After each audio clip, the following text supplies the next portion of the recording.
नमस्कार, आप सभी को नए साल की शुभकामनाएं देते हुए मैं Mangesh Thackeray city news channel से आज आपको उस विषय पर लेके जाना चाहता हूं जिस विषय पे आज की युवा पीढ़ी हमारे साथ में बात करती है।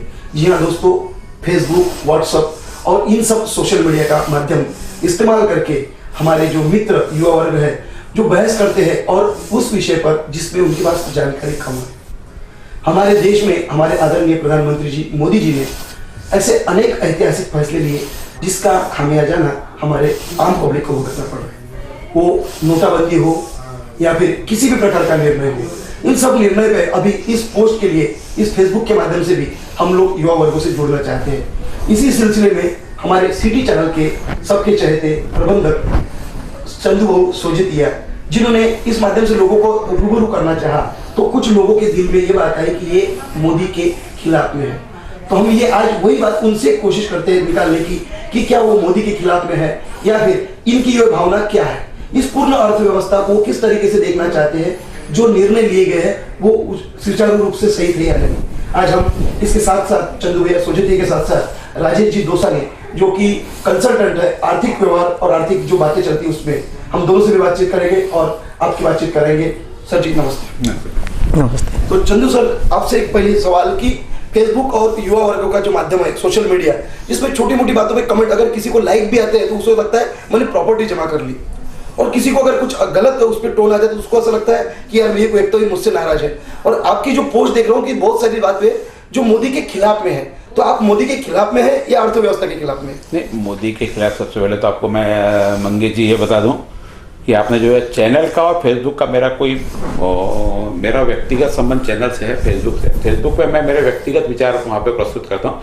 चैनल के माध्यम से, चैनल के द्वारा विचारों को प्रस्तुत, चैनल के माध्यम से हम वही चीज़ दिखाते जो लोग यहाँ घटित होती है। और लोगों ने कई बार मैंने इसमें सीधे मेरे चैनल पे मुझसे कहा है, ठीक है, लोगों का अपने अपने सबकी मैं जब पोस्ट करता हूँ मेरा सोचना ऐसा रहता है कि जो मुद्दा लिखा हुआ है आप उस पर डिस्कशन कीजिए, उस पर मुझसे पूछिए।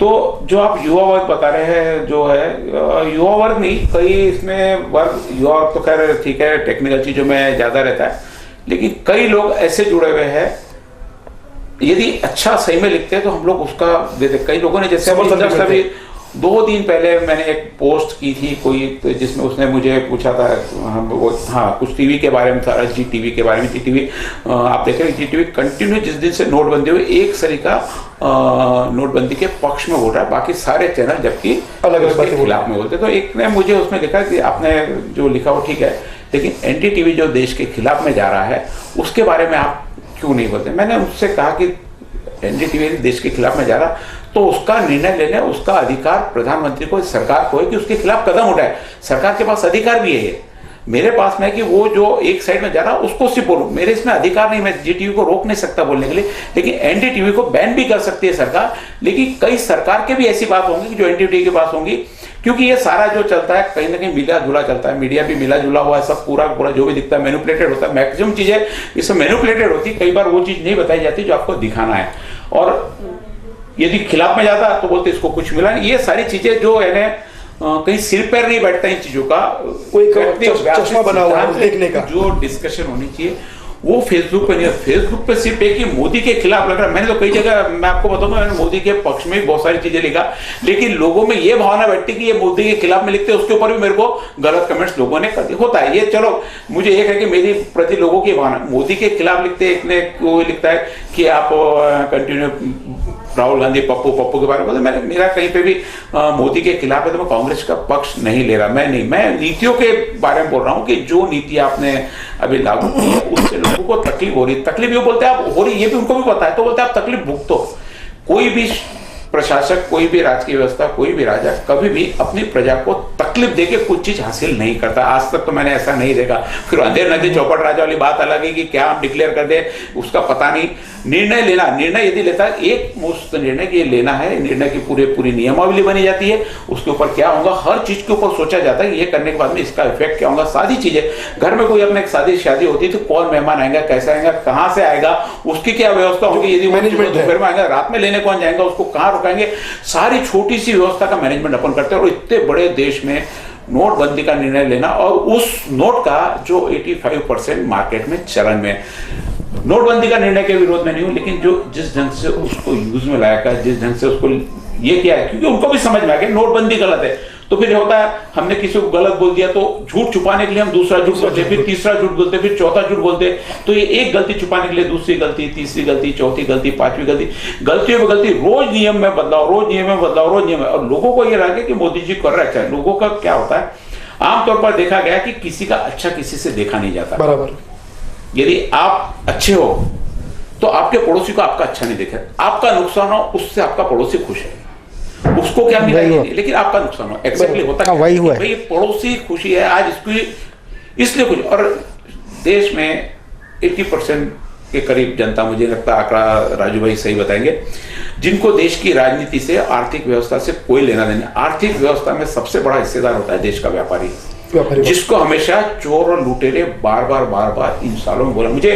मुझे भी कहीं मोदी इसको ही नहीं, लेकिन बार जब व्यापारी को चोर लुटेरा कहा जाता है, मुझे भी लगता है कि भाई क्या हर सरकार कहते हैं, पिछली सरकारों में बोलते चोर लुटेरा, लेकिन कहीं उस पर इस ढंग से आक्रमण नहीं हुआ। बिजनेस को उन्होंने बढ़ावा दिया है, बिजनेस को यहाँ पे स्थानीय बिजनेस को बढ़ावा दिया है। इस बढ़ाव को कहीं भी आप यदि सारा असर देखेंगे नोटबंदी का, अभी तो जैसे फेसबुक की बातें चलती, तो मैं फेसबुक पे जो लिखता हूं, आप जो मैंने लिखा आप उस चीज से पूरी डिस्कशन कीजिए। मैं हर चीज का मैंने यदि किसी की पोस्ट भी कॉपी पेस्ट करता हूं, पहले उसको समझ लेता हूं। जैसे मैं राजू भाई की कई बार पोस्ट करता हूं, कई लोग हैं जिनकी पोस्ट मैं करता हूं, मेरे मित्र है शर्मा जी कानपुर में, वो भी बहुत अच्छी रोजाना पोस्ट लिखते हैं, उनकी भी कई बार मैं पोस्ट लिखता हूँ। तो पहले उनको समझ देता हूं कि इसमें मुझे पूरा समझाया नहीं समझाया, देश की अर्थव्यवस्था से उपासनात्मक जो भी नहीं अच्छी पोस्ट भी लिखते हैं, वो भी उसमें समझता है, क्योंकि यदि मैंने लिखा तो मैं उसका जवाब दूंगा। मैं किसी की कॉपी पेस्ट उठा के ऐसी नहीं कर देता, उसमें मैं समझूंगा कि भाई यदि किसी ने मुझसे पूछ लिया कि ये क्यों लिखा, तो उसका जवाब प्रॉपर दे। तो वो लोग नहीं पूछते, कोई भी उस चीज में नहीं, सीधा आप मोदी के विरोध हो, आप मोदी के ये हो, आप बैठ के सेटलमेंट कर लो, आप मोदी का, मेरा बोलना है कि हेल्थी डिस्कशन होनी चाहिए। यदि मैं कहीं गलत हूं तो आप मुद्दे पे आइए, उस मुद्दे पे आइए कि उस मुद्दा क्या गलत, वो मुद्दे को नहीं लेते, सीधा आरोप लगा देते कि ऐसे। ठीक है, मुझे उससे नहीं, मैं कोई भी कहीं भी फेसबुक पे कोई पोस्ट मेरे डिलीट नहीं करता। आपने जो भी लिखे, किसी ने गलत शब्दों में भी लिखा, किसी को भी, तो कहीं दूसरों के बारे में गलत लिखता हूं, उसको टोक देता हूं, भैया गलत शब्दों का उपयोग ना करें। हम लोग सोशल मीडिया पे है, मोदी जी की भक्ति में इतने भी अंधे नहीं हो जाए कि आप किसको गाली दे रहे हैं, आपको ये भी नहीं समझ में आए। तो मेरा बोलना ऐसा है कि जो इस माध्यम से, फेसबुक के माध्यम से बहस करना चाहते हैं, जुड़ना चाहते हैं, या देश को कुछ दिशा देने जाते हैं, मुद्दों पर आइए। सिर्फ एक व्यक्तिगत रूप में, हर बार मैंने पोस्ट दिया कि मैंने देखा व्यक्तिगत लोग ज्यादा कमेंट्स करते थे, मैंने व्यक्तिगत कई लोग रोका, व्यक्तिगत पोस्ट पे मत आइए, पत्रकारिता पे मत आइए। मैंने कई बार कहा कि पत्रकारिता मेरा नहीं है, मुझे जो लग रहा है, मेरी जो सालों की स्टोरी है, जो मैं घूमता हूँ, बाहर देखता हूँ, मैं एक छोटे मध्यम परिवार से आया हूँ, और किस तरह के से स्ट्रगल करते हुए पैसा करते कहां तक पहुंचना, कितना स्ट्रगल करना पड़ता है। मोदी जी अभी 16 घंटे 18 घंटे का, हर व्यापारी 16 घंटे 18 घंटे काम करता है, और नींद में भी सोचते रहता है, वो करते रहता है, और एक्चुअली मेहनत वाला काम करता है। तो मैं सरकार के खिलाफ, मोदी के खिलाफ या कांग्रेस को नहीं, मैं एक व्यापारी वर्ग के साथ हूँ। उनकी जो तकलीफ है, मुझे पता है कि व्यापारी वर्ग क्या तकलीफ भुगतता है यहाँ तक आने के, जिसको घर में बैठा है, जो उसको नहीं पता कैसे होता है। मेरा ये इतना ही रिक्वेस्ट है कि जो भी आप फेसबुक पर, व्हाट्सएप के माध्यम से, या नहीं मेरे चैनल के माध्यम से, आप मुद्दों के साथ में बोलिए। मैं हर मुद्दा आपका, मुझे लगता है जवाब आपका यदि सही मुद्दा, मैं स्वीकार भी करूंगा और लोगों तक पहुंचाऊंगा। मुझे है कि भाई आम नागरिकों को तकलीफ, कोई भी आम नागरिक को तकलीफ 1 दिन 2 दिन ठीक है, आज 50 दिन हो गए पूरे, आज 55 दिन में निकल गए, और उसमें से कोई भी बाहर नहीं निकल पा रहे, और सब बाहर नहीं निकल पा रहे, ठीक है ना, कोई का। और फिर जैसा है कि कोई व्यवस्था लागू करती है तो धीरे धीरे लोग इसमें एडजस्ट हो जाएंगे। ऐसा नहीं कि हम तो बोल रहे थे आगे एडजस्ट करना ही करना है। आज से 1978 में जब आनी मानी लगी थी, उस समय हमने वो लाल जावरी खाने के लिए एडजस्ट कर लिया लोगों ने, देश की व्यवस्था में। हाँ, देश यदि तकलीफ में, उसके लिए क्या, यदि आप बोलते देश तकलीफ में, घर के 1000 नोट भर दो, बिल्कुल तकलीफ में दे देते थे। मतलब बॉर्डर पे जाके हम सेवा नहीं दे सकते तो हम देश के लिए कर सकते दे सकते। लेकिन अगर सुचारू रूप से, अब आपका कहना था कि युवा वर्ग जो है, जो भ्रष्टाचार मुक्त भारत की बात करता है, उसके बारे में भ्रष्टाचार मुक्त का ऐसा है, आप कुछ युवा वर्ग कैसा है कि आज पूरी तरह से भ्रमित चल रहा है। उनके सामने हमारी मीडिया जो है, वो मीडिया सक्षम रूप से सच्चाई सामने नहीं ला पा रही है। सबसे बड़ी बात सच्चाई ये है कि आज युवा वर्ग, जिनको आज एक पर्टिकुलर समाज, जाति और ये बिरादरी, धर्म, इसके नाम पे बांटने का जो काम किया है हमारे नेता लोगों ने, चाहे वो कोई भी पार्टी के हो, इसका उनको सच्चाई बताना चाहिए। कोई ये बोल के हमारा विरोध करता है कि भाई ये आदमी कंटिन्यू बोले सरकार के विरोध में बोलता है, पप्पू के विरोध में नहीं बोलता, मोदी जी के कामों के बारे में विरोध में बोलता है। अरे भाई, मैं आपको जो सच्चाई बता रहा हूँ, सच्चाई ये है कि आज देश के, अब आंकड़े पे, जो शुरुआत में आपने शुरू किया था तो आंकड़े पे आता हूँ। आज देश का युवा वर्ग, देश पूरी दुनिया में, भारत पूरी दुनिया में सबसे अधिक युवाओं का देश माना जाता है। इस चीज़ से तो नकार नहीं जा सकता, मोदी जी खुद इस चीज़ को एक्सेप्ट कर चुके हैं। और अंतर्राष्ट्रीय स्तर पे भी यूनो से लेकर हर जगह हमको यही बोला गया है कि सबसे अधिक युवा वर्ग आज की तारीख में भारत में उपलब्ध है। अब युवा किसको कहते हैं? युवा वो है, वो गर्म खून है जिनको ढंग से पढ़ाया नहीं गया या बताया नहीं गया कि सच्चाई क्या है। उनके पास में अर्थशास्त्र के आंकड़े नहीं है, आंकड़े नहीं है, प्रॉपर जानकारी नहीं दी गई है। अब सबसे पहले जब आंकड़ों की बात आती है तो बार बार बोला जाता है कि देश में कर चोरी हो रही है, कर चोर भरती है, कर चोरी वाले लोग हैं, चोर लोग हैं, व्यापारी वर्ग चोरी करता है। आज 125 करोड़ की जनता के बीच में, 125 करोड़ जनसंख्या के इसमें इनके हिसाब से सिर्फ 32% लोग इनकम टैक्स रिटर्न भरते हैं, ऐसा जेटली जी का स्टेटमेंट आया। और उसमें से सिर्फ 3.5-4% लोग कर भुगतान करते हैं, जो 1 लाख से ऊपर है। जो सरकार की मान्यता है 1 लाख के ऊपर है। टैक्स सिर्फ एक इनकम टैक्स के नाम पे टैक्स जाना जाता है, बाकी बाकी कल्पना ही नहीं। उनका कहना है कि हम टैक्स लेते ही नहीं, हमको मिलता ही नहीं। केंद्र सरकार तक अभी बताता हूँ। अब वो 125 करोड़ की जनसंख्या में वो लगभग 20% के करीब युवा वर्ग है जो बेरोजगार है। 20% बराबर जो बेरोजगार है, पर वो भी कर सकते। मैं चाहूंगा इसमें आप एक विद्यार्थी वर्ग जो एजुकेशन ले रहा है और एक युवा जो पढ़ के निकल गया रोजगार की तलाश में, ये दो युवा को आपको अलग अलग करना पड़ेगा हमारे डिस्कशन के लिए, क्योंकि विद्यार्थी जीवन में हम लोग उसको बेरोजगार नहीं मान सकते। वो अभी पढ़ाई कर रहा है, पढ़ाई के काम में लगा। हम तो उन युवा की, यदि आप युवा की बात कर रहे हैं तो एक नहीं, वो युवा, वो जो विद्यार्थी युवा है वही देश का सबसे सशक्त, बिल्कुल सशक्त एक भाग है। आज आप किसी भी आंदोलन को देखेंगे तो ये जो विद्यार्थी युवा वर्ग है, इसी ने देश की सरकारों को पलटाया है, विद्यार्थी युवा वर्ग ने। और यही राजनीति में आते हैं, यहीं से राजनीति में आते हैं।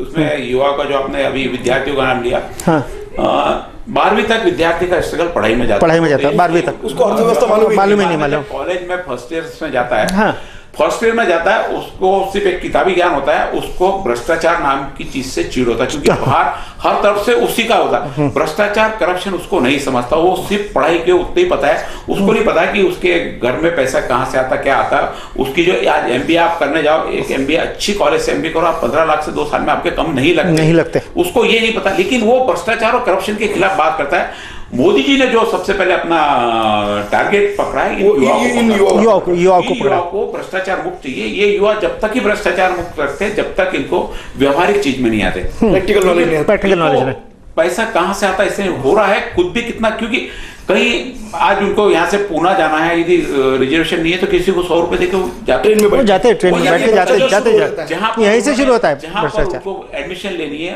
उनके पिताजी ने रिश्वत दी, वो भी तो एक रिश्वत, लेकिन उनको वो चीज का नहीं, वो सिर्फ चाहिए कि भ्रष्टाचार मुक्त भारत चाहिए। भ्रष्टाचार से पूरे देश की अर्थव्यवस्था बिगड़ी हुई है, और हम भी चाहते हैं कि भ्रष्टाचार मुक्त भारत होना चाहिए। भ्रष्टाचार के हम पक्षधर नहीं है, लेकिन वो जो युवा है वो ऐसी चीजों के पास में जिसको अर्थव्यवस्था का ज्ञान ही नहीं है, अर्थव्यवस्था ज्ञान नहीं, वो बस जो चोरी कर, वो व्यापारी लूट रहा, वो लूट रहा, वो लूट रहा, वो ये कर रहा, इन चीजों के तरफ पूरा होके वो जो युवा वर्ग पढ़ाई वाला है, जब तक पढ़ाई में उसको नॉन करप्ट कहा जा सकता है, नॉन करप्ट ही रहता है। वही जैसे पिछली बार अन्ना का भी आंदोलन हुआ तो देश में वही विद्यार्थी आए थे सब सामने, जो विद्यार्थी वर्ग था, हाँ, विद्यार्थी वर्ग नहीं उठाया था। जब युवा वर्ग में आता है, जब वो नौकरी की तलाश में जाता है, जब उसको पता लगता है कि नौकरी प्राप्त करना पढ़ाई हासिल करने से ज्यादा मुश्किल काम है, हासिल करना से ज्यादा मुश्किल काम है, जब वो तरीके अपनाता है जिस तरीके से भी नौकरी हासिल करता है, तो सिस्टम का भाग हो जाता है, वो अपनी विचारधारा को उसको छोड़ना पड़ता है। एक जो बदलाव आता है उसके बीच में, उसके मानसिकता में बदलाव आ जाता है, तो उसकी सोच में बदलाव आ जाता राजीव है। जी, आपको मतलब एक सवाल पूछना था मुझे। नोटाबंदी का जो असर हुआ वो बड़े लोगों पर बहुत कम दिखा, लेकिन ग्रामीण भाग में इसका क्या असर हुआ विशेषतः? देखिए, मेरा घूमना ग्रामीण भागों में बहुत ज़्यादा है। समाज कार्य के संबंध में बच्चों को एडमिशन के लिए, बच्चों को पढ़ाई के लिए, गरीब के बच्चों को सामने ला के उनको पढ़ाया जाए, ऐसी ऐसी संस्थाओं के साथ में मैं जुड़ा हुआ हूँ। तो मैं धरातल पे काम करता हूँ। आज जब से ये 2 साल हुए हैं, तब से जो पैसा टैक्स के रूप में ऊपर गया वो नीचे नहीं उतरा, किसी भी योजना में नीचे नहीं आया। नई योजना नहीं है, नई योजना में पैसा, नई योजना भी नहीं आई, और योजना का पैसा भी नहीं आया। अब एक ग्रामीण भागों में, आदिवासी इलाकों में जो दलित आदिवासी बच्चे जो पढ़ाई करते, गरीब बिलो पावर्टी लाइन वाले जो बच्चे पढ़ाई करते, चाहे किसी भी कैटेगरी के हो, आज ईबीसी कंसेशन वाले जो बच्चे पढ़ाई करते, उनको जो स्कॉलरशिप मिलना है, 2 साल से ये ना वो कारण बताते हुए पूरी स्कॉलरशिप को इन्होंने देने से इनका ख़त्म कर, मतलब बंदिश करके रखा हुआ है। स्कॉलरशिप में भ्रष्टाचार हुआ, भ्रष्टाचार हुआ। अब भाई भ्रष्टाचार हुआ है तो जिन्होंने भ्रष्टाचार किया उनके खिलाफ में कार्रवाई कीजिए। आपके हाथ में वो सब है। वो आपके हाथ में। आज जो बच्चे कॉलेज में पढ़ रहे हैं, जो कॉलेज में पढ़ के निकल चुके हैं, जिस कॉलेज के अंदर में स्टाफ है, 100 लोगों का स्टाफ है, उनके पीछे 100 परिवार है, वो कॉलेज के पूरे बिजली के बिल है, वहाँ से लेके पूरा मेंटेनेंस है। आता 2-2 साल तक आप उनकी पगार के लिए जो पैसा जहाँ से आना है वही आप नहीं देंगे। कोई संस्थापक अपनी जेब का नहीं देगा, वो पैसा उनके जेब में नहीं आएगा। ऐसे लाखों परिवार है। दोसानी जी देखिए, सब सरकारों के साथ में चली आ रही है। अपना आज मुद्दा जो आज अभी डिमोनेटाइजेशन नहीं, नोटबंदी तो नहीं, हाँ अभी नोटबंदी का असर वहीं उसी से शुरू हुआ है। अब नोटबंदी में कैसा हो गया कि अचानक से जेम तेम करके वो उसका परिवार जेम तेम 4 रोटी कमाने के लिए, मजदूरी करने के लिए, कटला चला के, कुछ लकड़ियाँ चुन के बेचने के लिए, कुछ सब्जी पाला, 2 एकड़ खेती वाला, 1 एकड़ खेती वाला है, किसान जाता है तो अपना सामान लेके। नोटबंदी के चक्कर में क्या हो गया कि बड़ी नोटें पूरी जमा हो गई, छोटी नोटें दब गई, छोटी नोटें मिलना बंद हो गया। छोटी नोटें न होने के कारण से आदमी जाके 5 रुपए की सब्जी नहीं खरीद सका। रोटेशन का पैसा था मार्केट में, वो पूरा 15 लाख करोड़ पैसा मार्केट में रोटेट हो रहा था। जो 15 लाख करोड़ भी जमा हुआ है, मुझे नहीं लगता कि बहुत ज्यादा वो जंग लगा हुआ पैसा होगा। उसमें बहुत सारा पैसा व्यापारी का रोटेशन में था। उसके बदले में जो 15 लाख करोड़ जमा, उसके बजाय में रोटेशन में मार्केट में सिर्फ 5 लाख करोड़ ही इन्होंने फ्लो में लाया। नहीं, 5 लाख करोड़ भी नहीं है, 10 लाख करोड़ की गैप जो 5 लाख करोड़ में भी वापस जमा हो गया। ये 10 लाख करोड़ की गैप का जो रोटेशन का गैप है, जो भी आज भी बैंक वाले बोलते हैं कि सरकार चाह रही भाई फ्री कर दो, जो 24 शहर के बंदे फ्री कर दो, एटीएम फ्री कर दो, लेकिन अब बैंक उसके लिए प्रिपेयर नहीं है, क्योंकि बैंकों के पास में पैसा नहीं है। 2 लाख मांगने आएगा, पैसा कहां से देंगे? नोट नहीं है लोगों के पास में, जूनी नोट नहीं, छोटी नोटें है, छोटी नोटें, सारा प्रिंटिंग ही नहीं हो रहा सारा। अच्छा, सबसे बड़ी बात इसके अंदर में जो सबसे बड़े साइड इफेक्ट हुए, सबसे बड़े साइड इफेक्ट जनता को ऐसे झेलने पड़े, खास करके छोटे हुए किसानों को, डेली मजदूरों को। आज पैसा रोज की दिहाड़ी होती उनकी, एक मजदूर आता है अपने बिल्डिंग के काम के लिए, किसी रास्ते के काम के लिए, उसकी दिहाड़ी होती 250-300 रुपये। आज वहाँ पे 25 मजदूर काम करते थे, 50 मजदूर काम करते थे। और जो 50 मजदूर को देने के लिए वो जो ठेकेदार है या वो जो भी इंजीनियर है, उसको वो पैसा उनको नकदी हाथ में देना पड़ेगा, तब शाम को उसका चूल्हा जलेगा। एक्जैक्टली होता दूसरा इसमें कि यदि मुख्य रूप से देखा जाए, यानी जो आज इस नोटबंदी के पक्ष में इस निर्णय को अच्छा बताते हैं, एक छोटा वर्ग जिसके घर में पैसा नहीं है, जिसको इस देश की आर्थिक व्यवस्था से लेना देना नहीं, वो बोलता मोदी जी ने अच्छा किया। आज बोल रहे हैं, आप जो बोल रहे हो कल की बात बोल रहे हैं। और एक बड़ा वर्ग, उसको कोई फर्क नहीं पड़ता कि उसके 100 करोड़ में से 200 करोड़ 25 करोड़ चले गए, 50 करोड़ चले गए, कुछ भी नहीं, उसका रूटीन। जो फर्क पड़ रहा है middle class, upper middle class, जिसको रोज पूरे व्यवहार, जिसका पूरा का पूरा, अमीर आदमी का रोटेशन में पैसा बाहर नहीं आता, वो बड़ी बड़ी चीजें खरीदता, बड़े शोरूम का, जो छोटा है, जो छोटे आवश्यक चीजें खरीदता है, और जो मिडिल क्लास और अपर मिडिल क्लास जो डोमेस्टिक वस्तुएं खरीद के जो मार्केट की जीडीपी बढ़ाता है और मार्केट में जिसके पैसे का रोटेशन चलता है। जैसे आपके साथ एक शर्ट है, आप 2 शर्ट में आपका साल भर निकाल सकते हैं, आप 6 शर्ट खरीद लेते, एक जोड़ी जूते में काम चलता है, लेकिन आप 4 जोड़ी जूते खरीदते, 4 जोड़ी जूते खरीद के जो देश का बिजनेस बढ़ता है, जो आप खरीद लेते, जो 4 शर्ट खरीद लेते थे, उसकी आज वो परचेसिंग पावर कम हो गया, पावर कम हो गया। निश्चित रूप से मैन्युफैक्चरिंग जो रोजगार थे, अब जैसे अमरावती के कई शोरूम है, 200 300 उसके यहाँ पे जैसे सेल्समैन थे, अभी आज उन्होंने आधे मजदूर कम कर क्यों? कर दिया। कि आप उनके यहाँ परचेस करने नहीं जा रहे, आप परचेस नहीं कर रहे, उसको उस समय अच्छा लगा, लेकिन अब आज उसकी जब रोजगार पे आई तब उसको लगता है कि मोदी की नोटबंदी के कारण मुझे फर्क पड़ा। वो मजदूर जिसको आज आप बता रहे कि मजदूरी नहीं मिल रही, हाँ। जब कल मजदूरी में जाएगा, इन मध्यम वर्ग अपर क्लास का पैसा नीचे क्लास में नहीं आता, नीचे की क्लास को चलाने वाला मिडिल क्लास और अपर मिडिल क्लास है। क्लास पूरा नीचे के लोगों को गवर्नमेंट भी डायरेक्ट रोजगार नहीं देती। ठीक है, रोजगार के नाम पे कोई 600 रुपए महीना दे दे, योजना संजय गांधी निराधार योजना में किसी को ये दे दे। इसके अलावा जो रोजगार आज 600 रुपए में क्या होता है, अपने को एक दिन का खर्चा नहीं चलता। एक दिन की मजदूरी आज 400 से 500 रुपए, तुम 600 रुपए महीना सरकार देती है, तो कैसे होगा उसका?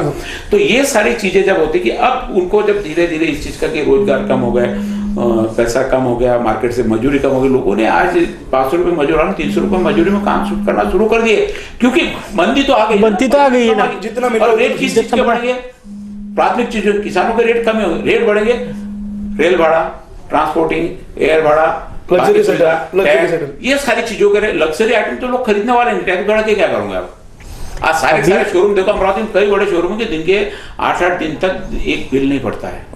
हाँ, अमरावती में हर शहर में यही है, हर शहर में यही हालत है। एक और बात की तरफ आपको ले जाता हूँ कि बहुत सारे बुजुर्ग थे जिनके पास से कुछ 50,000 60,000 1 लाख रुपए तक मिले और उनको बच्चों को देना पड़ा।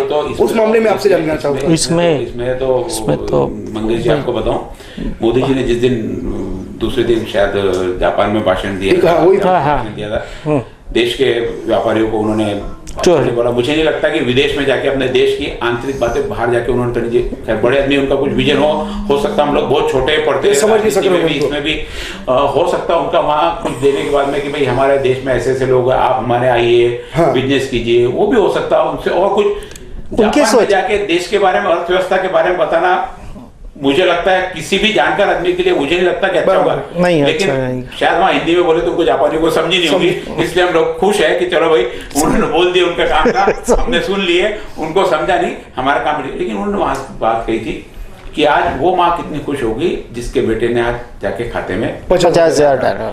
मेरा एक बोलना कि दो चीजें इसमें मोदी जी ने कहा, एक तो उसका 2 नंबर का पैसा जो उसका एडजस्ट नहीं हो रहा था, वो माँ के खाते में डलवा के, एक तो 2 नंबर को आपने जो उसका उसको सपोर्ट किया, रूटीन किया, यानी किसी भी प्रकार से गलत चीज को आपने सही फ्लो में किया, कोई भी रूप में माँ के खाते में भी जा रहा है, पैसा गलत है ना। तो वही जनधन खाते के बारे में बोला, आप कैसे प्रोत्साहन दे रहे हो उसको? गलत पैसा है, गलत, माँ का पैसा माँ के खाते में रहे, ठीक है, ये तो चलो बोलते वो माएँ कितनी दुआ देंगी, अरे माएँ दुआ देंगी, लेकिन ऐसे कई पेरेंट्स है, कई पेरेंट्स आप देखो वृद्धाश्रम में रहते, वृद्धाश्रम में भी उनके पास में पैसे रहते, बाप माँ बच्चा घर में रख नहीं पाता, दोनों को जॉब पे जाना पड़ता, माँ बाप की सेवा नहीं कर पाता, तो उनको तो उस वृद्धाश्रम में भी हमारे पास जानते हैं कई लोगों के पास में पैसा था, हाँ। बराबर। और घर में कई माँ बाप ऐसे हैं जो अपने बच्चों से बचा के रखते हैं। कल यदि चल के इसने मेरा नहीं किया तो कम से कम ये पैसा है मेरे काम में होता, फिर पोते होते हैं, लड़कियां होती, इनके आने के लिए जो हर बार मुझे हाथ न फैलाना पड़े, के लिए पैसा रखा रहता है। ये सारा पैसा कई माँ बाप पेरेंट्स के पास में था, ऐसा यानी शायद 10 लोगों के माँ बाप के खाते में पैसा डाला, बस 1000 लोग होंगे जिनके पास पेरेंट्स के पैसे थे, उनको मजबूरी में बच्चों को बोलना पड़ा कि मेरे ये पैसे है, आप अपने खाते में डाल दिए, खाते में डाल दीजिए, उनके भी खाते में डालने के लिए कार्ड, उनको पैसे भी नहीं मिलेंगे, तो उन लोगों की बद्दुआ लगेंगी, दुआ लगेंगी, ये तो मैं नहीं जानता, क्योंकि बुजुर्ग आदमी किसी को बद्दुआ नहीं देता, जो होता है उसको एक्सेप्ट कर लिया, क्योंकि उसका इतना समय भी नहीं होता कि उसका बद्दुआ उनको कल मुझे जाना है, आखिर वो अपनी वो सबको आशीर्वाद ही देता है। शायद इस कारण भी जिसने भी ऐसा बोला, बहुत सारे परिवार में जंग भी छिड़ी, परिवार की जंग भी छिड़ी, कई परिवार में मैंने रोते हुए देखा है लोगों को कि हमारे जो बच्चे थे, और नहीं करते, कई बच्चे माँ बाप का नहीं करते, कैसे छीन लेंगे। यदि बीमारी में माँ बाप को करना है, पूरी डॉक्टरी फीस नहीं देते, अपने पास से निकालते, चुपके से दवाई बुलाते, कई बार दवाई नहीं, चश्मा फूट जाता तो चुपके से चश्मा बुला लेते। बागवान फिल्म की जो हमने बातें देखी, हाँ वैसी है स्टोरी बागवान की देखी, तो बावर्ची की आपको शायद बावर्ची फिल्म था, बुढ़ा से अपना लॉक बांध के रखता था, उस लॉक बांधने के कारण पूरे घर वाले उसकी सेवा करते थे, हाँ कि भाई इसके अंदर कुछ होगा, लेकिन वो बूढ़ा, और जबकि आखिर में जब लॉक खुला तो उसमें कुछ नहीं था। तो ये भ्रम लोगों के पास में, ये भी भ्रम कि इसके पास कुछ है, वो भी आज खुल गया, वो जो पैसा छुपा के रखा था, कि जिस छुपे हुए पैसे के कारण भी हो सकता है कि मरने के बाद में मुझे ये पैसा मिलेगा, मुझे ये मिलेगा। वो स्कीम की सेवा हो रही थी, आज उनके हाथ में दे देना पड़ा। और वो लोगों की क्या हाल हो रही है, कई लोगों के घर में खाने का, हमने कई जगह गए, खाने के तक ला ले, उनके बीमारी तक के ला ले, वो भी चाहते पैसा तो इनके पास आ गया, आप क्यों सेवा करें? क्योंकि बच्चे भी माँ बाप से लालच में सेवा करते। ऐसे कई माँ बाप, कई घर मैंने कहीं यहाँ वृद्धाश्रम में देखे, वृद्धाश्रम में बुला के उनको पैसे दिए कि भाई डाल दो करके। तो जब उनको लगता था वृद्धाश्रम में रहता मेरा बाप, इसका पैसा मेरे को नहीं है। 2 दिन की तो घटना शिराला में बहुत भयंकर घटना हुई, शायद आपको भी पता है घटना वो। 2 दिन राजवी अभी 2 दिन पहले शिराला में अभी इरविन में हमारा लड़का कवर करने गया था, एक लेडी घायल अवस्था में जिसका हाथ फ्रैक्चर हो गया, सर पे कुछ मार थी और उसके पति को पुलिस ने उठा के अंदर कर दिया। हमने भाई घरेलू हिंसा का मामला होता है तो उनको हमने सहज जैसा पूछा क्या हुआ, तो बोले कुछ ऐसा था, बोले 2 महीने पहले मेरे मिस्टर की कुछ चीज की खरीदी थी, उनको 1 लाख रुपए कम होना था। आपसे बोला मेरे मायके से लेकर, बोले भाई मायके से मांगने मैं कैसे जाऊँ, नहीं है व्यवस्था ही नहीं, और मेरे मायके वाले को इतने नहीं कि लाख रुपए दे देवे। तो हो गया वो, फिर सौदा कैंसिल हो गया, इनका कुछ नुकसान हुआ, 2-4 दिन टेंशन में रहे, फिर बात आ गई होगी। अभी बोले 8 तारीख को मोदी जी ने नोटबंदी कर दी। अब नोटबंदी कर दी, मेरी बच्ची है, मेरे बच्चे हैं, कई बार उनको आवश्यकता रहती, मैं अपने पैसे बचा के रखती, उसको है अब शादी के टाइम पे उसके गहने बनाना, ये बनाना, बहुत सारी चीजें शेयर नहीं कर सकते। औरतें मेरे पास में थी, यदि मैं इनको उस टाइम लाख रुपए देती, मेरा लाख रुपए मुझे देने में इनकार नहीं था, मेरे पति को काम मैंने देना चाहिए, लेकिन मैं दे देती तो मेरे पास वो वापस नहीं आता, उसी आइडिया नहीं थी, ये हो जाएंगे। तो उस ढंग से उन्होंने बच्चियों के लिए, बच्चों के भविष्य के लिए बचा के रखे थे।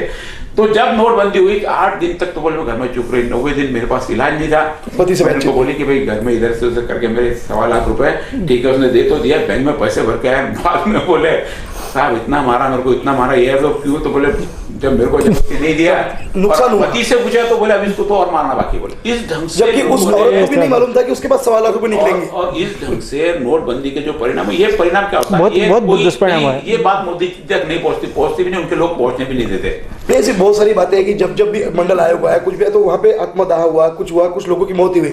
इसमें भी बहुत सारे लोगों ने, अगर उसको थोड़ी से एक छोटे से ब्रेक के बाद की आत्मदाह की बात की तो 100 से ऊपर, करीब 100 से 150 के बीच में लोग नोटबंदी के कारण लोगों की जान गई, जान जाने के कई प्रकार सिर्फ लाइन में। इससे पहले लोगों ने कई बिल्डिंग गिरी, रेल हादसे होते हैं, लोगों का रहा कि रेल हादसा होता तो लोग मरते नहीं थे क्या, सेना वहां पे बॉर्डर पे मरती नहीं क्या, तो क्या यहाँ लोग मर नहीं सकते? ऐसे कई विधान मोदी भक्तों का है। मुझे सख्त उनसे नफरत है कि ऐसे मरने वालों के बारे में खिलाफ करते हैं, क्यों मरे, क्या मरे, उनका क्या होना चाहिए। एक छोटे से ब्रेक के बाद में वापस आते हैं। मंगेश जी हम आपस में चर्चा कर रहे हैं नोटबंदी के परिणाम क्या होगा आगे देश का भविष्य।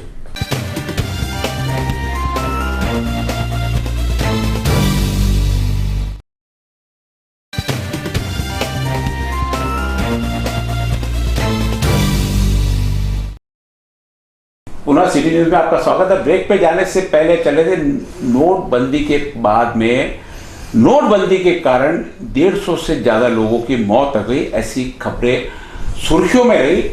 इससे पहले भी कई ऐसे बदलाव सरकार ने किए, उसके कारण आंदोलन हुए, आंदोलन में कई लोगों की मौत हुई।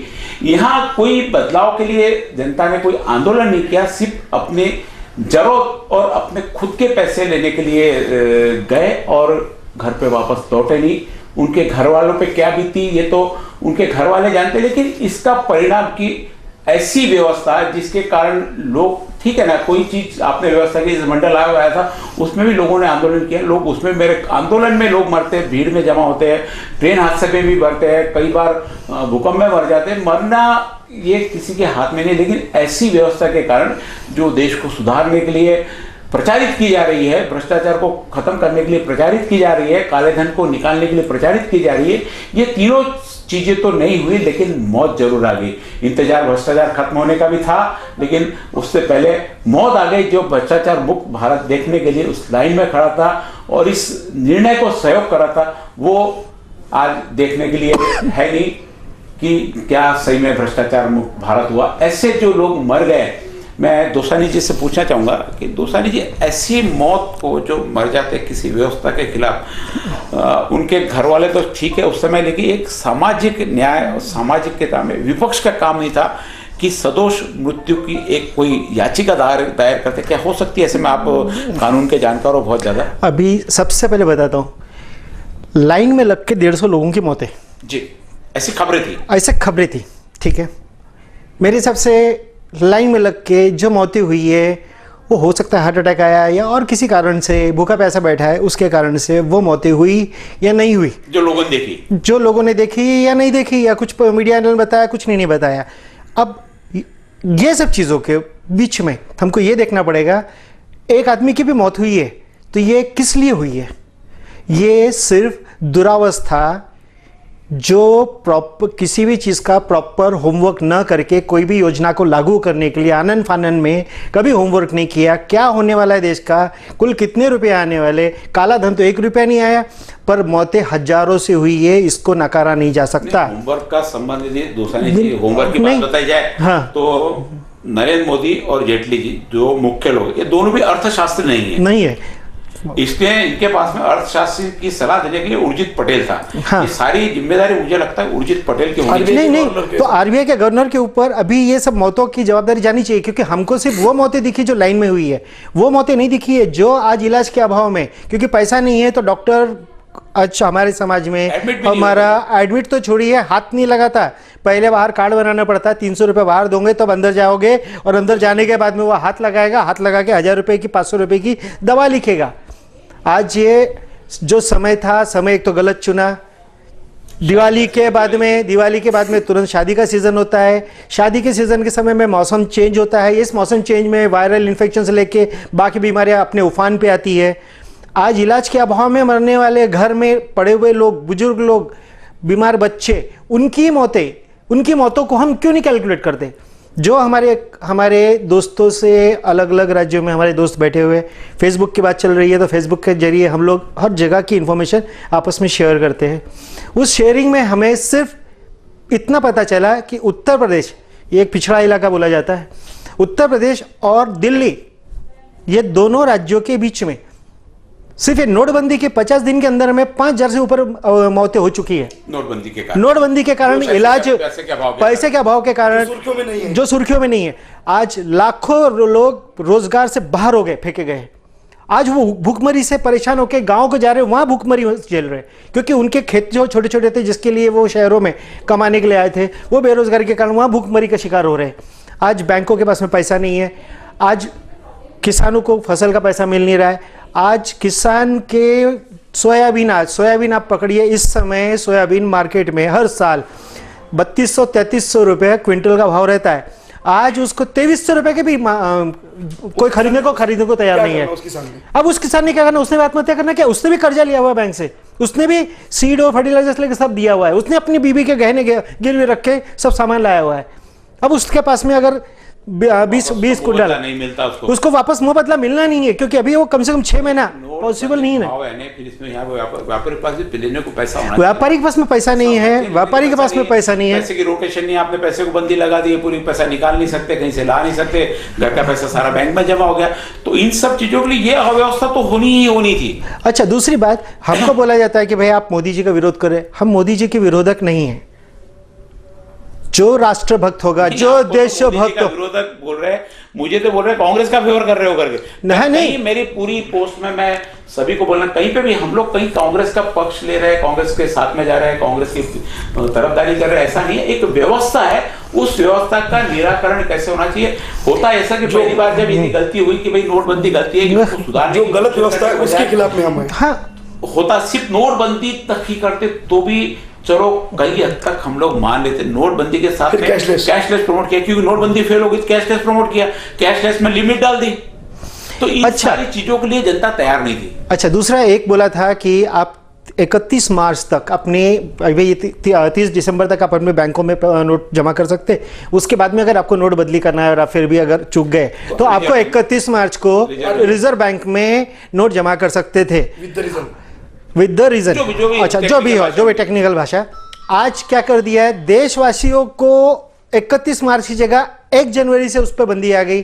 अब हम आरबीआई में जाके नोट नहीं जमा कर सकते।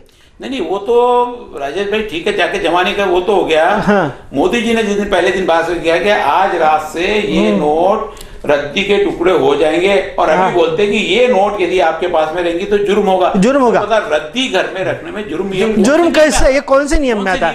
कौन से नियम में आता? जहाँ पे नियम बनाए जा रहे हैं तो आपके जींस पैंट में कलर लग रही है और आप टांग का ऑपरेशन कर रहे हैं, इस टाइप से वो काम हो चुका है। वही हो चुका है। तो अंधेर नगरी चौपट राजा वाला काम न हो ये देखते हैं। और अभी अभी हाल ही में मोदी जी ने और एक नई घोषणा की कि गर्भवती महिला को 6,000 रुपये मानधन मिलेगा।